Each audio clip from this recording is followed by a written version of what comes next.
범행 동기에 대해서 이영학이 진술을 일부 시작한 것으로 전해졌습니다. 현장에 신지원 기자 나오십시오.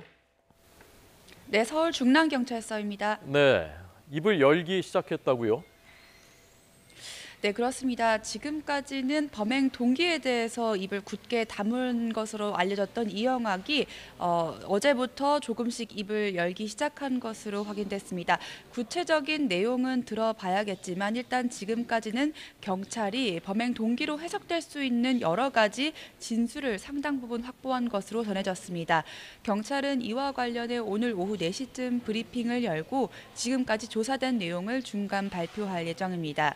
경찰 관계자는 하지만 이영학의 진술이 오락가락한 데다 일반인이 이해하기는 어려운 부분이 많아서 추가 조사를 통해 신빙성을 확인해야 하는 상황이라고 설명했습니다. 또 이영학과 딸의 진술도 크게 엇갈리고 있는 것으로 알려졌습니다.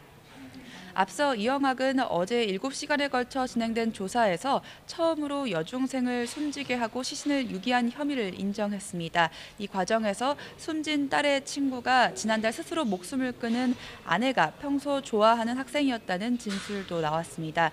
경찰은 지난달 숨진 아내 이영학 씨의 아내가 이번 사건과도 어느 정도 관련이 있는 것으로 보고 구체적인 범행 동기를 조사하고 있습니다. 네. 오늘 오전에 현장 검증이 있었다면서요?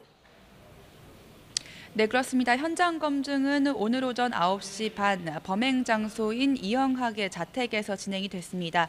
빗속에서도 주민 40여 명과 취재진이 이 모습을 지켜봤는데요. 차분한 목소리로 현장 검증에 동의한 이영학은 집 안으로 들어간 뒤 40여 분 동안 태연하게 범행을 재현했습니다.